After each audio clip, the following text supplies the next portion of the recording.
Hello everyone, welcome to Telugu pavilion. Nothing మాట్లాడడానికి ఏం లేదు. లిటరల్లీ మ్యాచ్ చూసారా? చూసుంటే మీకు అర్థమైపోద్ది. లిటరల్లీ ప్యాట్ కమిన్స్ ప్రతిసారి చెప్తూ ఉంటాడు ఏంటంటే, నేను క్రౌడ్ని సైలెన్స్ చేస్తా అని చెప్తుంటాడు కదా. నిన్న second over or third over నుంచి స్టార్ట్ అయింది, క్రౌడ్ కంప్లీట్ సైలెంట్.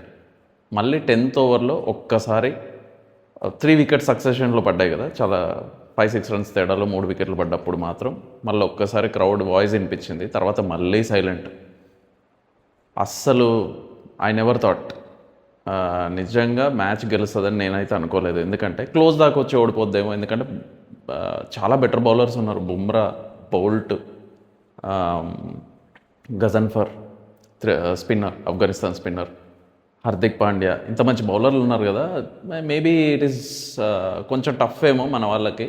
ఫస్ట్లో కొట్టినా కూడా తర్వాత వికెట్లు పడి ఏమన్నా టైట్ అవుద్దేమో మ్యాచ్ అని. కానీ ఎక్కడ కూడా ఒక్క దగ్గర కూడా కనీసం అరే ఇంకా వికెట్లు పడ్డాయి, మళ్ళీ మనం మ్యాచ్ మన చేతికి వచ్చిందేమో అన్నట్టు ఏం లేదు. 3 వికెట్స్ కంటిన్యూస్గా 10th ఓవర్ 9th ఓవర్లో పడ్డట్టున్నాయి. అప్పుడు కూడా 115 ఉంది. సో మన వాళ్ళు ఎక్కడ కూడా చేజింగ్కి వెనకబడ్డట్టు అయితే అస్సలు లేదు. ఇంకొక 2 అడుగులు ముందే ఉన్నారు. సో అప్పుడు 3 వికెట్లు పడ్డప్పుడు కూడా నేనేం టెన్షన్ పడలేదు. నాకైతే ఏమనిపించిందంటే, క్లాస్ అని ఉన్నాడు, అనికేత్ వర్మ ఉన్నాడు, సలీల్ అరోరా, నితీష్, వీళ్ళు 4 ఉన్నారు. Maybe 100 runs 30 runs margin difference ఉంది. 60 balls 95 రన్స్ అట్లా ఉంది. గెలిచేస్తారని అనుకున్నా, కానీ ఈ లెవెల్ డామినేషన్ చూపిస్తారని అనుకోలేదు. Who would have thought that these people will complete in 18.4 hours.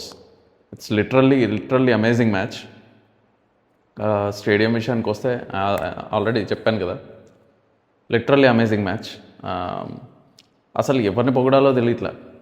అసలు తక్కువ ఏమన్నా పొగడాలంటే అభిషేక్ శర్మనే కావచ్చు. ఎందుకంటే ట్రావిస్ హెడ్కి చాలా లైఫ్స్ వచ్చాయి. మేబీ ఒక 3-4 లైఫ్స్ వచ్చాయి ఇన్నింగ్స్లో. అండ్ అభిషేక్ శర్మ విషయానికి వస్తే మంచి ఫస్ట్లో కొట్టాడు. తర్వాత ఎప్పుడైతే ట్రావిస్ హెడ్ కొట్టడం స్టార్ట్ చేశాడో, అభిషేక్ శర్మ ఒక స్టెప్ వెనుకకై ట్రావిస్ హెడ్కి స్ట్రైకింగ్ ఇచ్చాడు. 8 సిక్స్లు కొట్టాడు ట్రావిస్ హెడ్.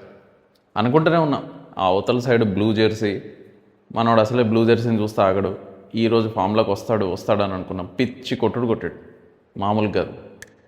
ఇంకా తర్వాత వచ్చిన ఇషాన్ కిషన్ ఫస్ట్ బాల్కే అవుట్ అయిపోయినా కూడా నెక్స్ట్ వచ్చిన క్లాసెన్ మాత్రం లిటరల్లీ క్లాసెన్కున్న కాన్ఫిడెన్స్ చూస్తుంటే హీఈస్ ఇన్ బెస్ట్ ఫామ్ అనిపిస్తుంది. మొత్తం ఎంటైర్ అతని కెరీర్లోనే బెస్ట్ ఫామ్ అనిపిస్తుంది. అసలు ప్రతి మ్యాచ్ ఆడుతున్నాడు. అట్లీస్ట్ 30+ రన్స్ ఉంటున్నాయి. ప్లస్ గజన్ఫర్ బౌలింగ్లో రివర్స్ స్వీప్ ఆడితే 6 వెళ్ళి సెకండ్ టైర్లో ఉంది, బాల్ వెళ్ళి సెకండ్ టైర్లో ఉంది. మామూలు కాదు, చాలా బాగా ఆడాడు క్లాసెన్. మేబీ ఇదే ఫామ్ సీజన్, ఈ ఐపీఎల్ సీజన్ అంతా కంటిన్యూ అయితే మేబీ సన్ రైజర్స్ ఛాంపియన్స్ అవ్వచ్చేమో. బట్ ఇంకొకటి, తర్వాత వచ్చిన సలీల్ అరోరా, అప్పటి వరకు హార్దిక్ పాండ్యా సూపర్ బౌలింగ్ చేశాడు. హార్దిక్ పాండ్యా బౌలింగ్ని లిటరల్లీ దారుణంగా కొట్టాడు. లాస్ట్ ఓవర్లో 2 సిక్స్లు ఒక 4. అతను మళ్ళీ బుమ్రా బౌలింగ్లో 6 కొట్టాడు.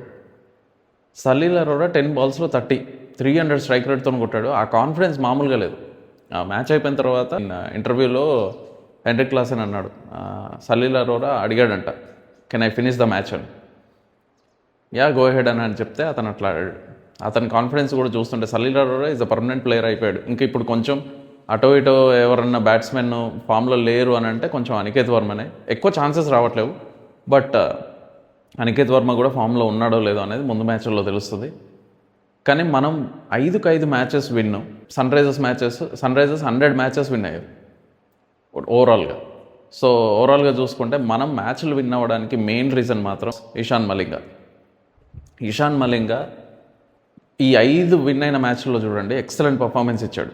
ఇషాన్ మలింగా లేకపోతే కనుక అట్లాంటి ఫ్లాట్ రోడ్ పిచ్ మీద 6-7 ఎకానమీతో బౌలింగ్ చేయడం అంటే అది మాటలు కాదు. It's equal to normal pitch మీద 4 ఓవర్స్లో ఒక 10 runs 12 runs ఇచ్చినట్టే. 27-28 రన్స్ అయింది. ఒక్కొక్కడు 50-60 రన్స్ ఇస్తున్నారు. 27-28 రన్స్ ఏమో ఇచ్చాడు. Literally he deserve to be purple cap holder డెఫినెట్గా. సో ఓవరాల్ మ్యాచ్ అయితే సూపర్ అయిపోయింది. అండ్ నిజంగా లిటరల్లీ టూ మచ్ ఎంజాయ్ చేశా. కొంచెం కూడా టెన్షన్ పడలేదు. ఓన్లీ మ్యాచ్కి ముందు టెన్షన్ పడ్డా, అరే ఇది చేంజ్ చేస్తారా, మొన్న అంటే 229 అయిపోయింది, 244 చేంజ్ చేస్తారని. చేంజ్ చేశారు మన వాళ్ళు. ఇంకా నాకు తెలిసి ఆగే పరిస్థితి ఏం లేదు. మన టార్గెట్ ఒకటే, టాప్ 2లో ఫినిష్ అవ్వాలి. ఇట్లాగే అన్ని స్టేడియంలో, మన స్టేడియం కాకుండా మిగతా అన్ని స్టేడియంలో సైలెన్స్ చేసుకుంటూ పోతే చాలు. Thank you very much. ఛానల్కి సబ్స్క్రైబ్ చేసుకోకపోతే చేసుకోండి. వ్యూస్ చూస్తున్నారు అందరూ, బట్ సబ్స్క్రైబ్ చేసుకోవట్లేదు. Please subscribe to our channel. And ఎక్కడ మన మ్యాచ్ మన చేతుల్లోకి వచ్చేసింది అనేది మీరు కూడా కామెంట్ రూపంలో ఒకసారి చెప్పండి. కమెంట్స్లో చెప్పండి అండ్ మేము ఖచ్చితంగా దానికి రిప్లై ఇస్తాం. Thank you very much.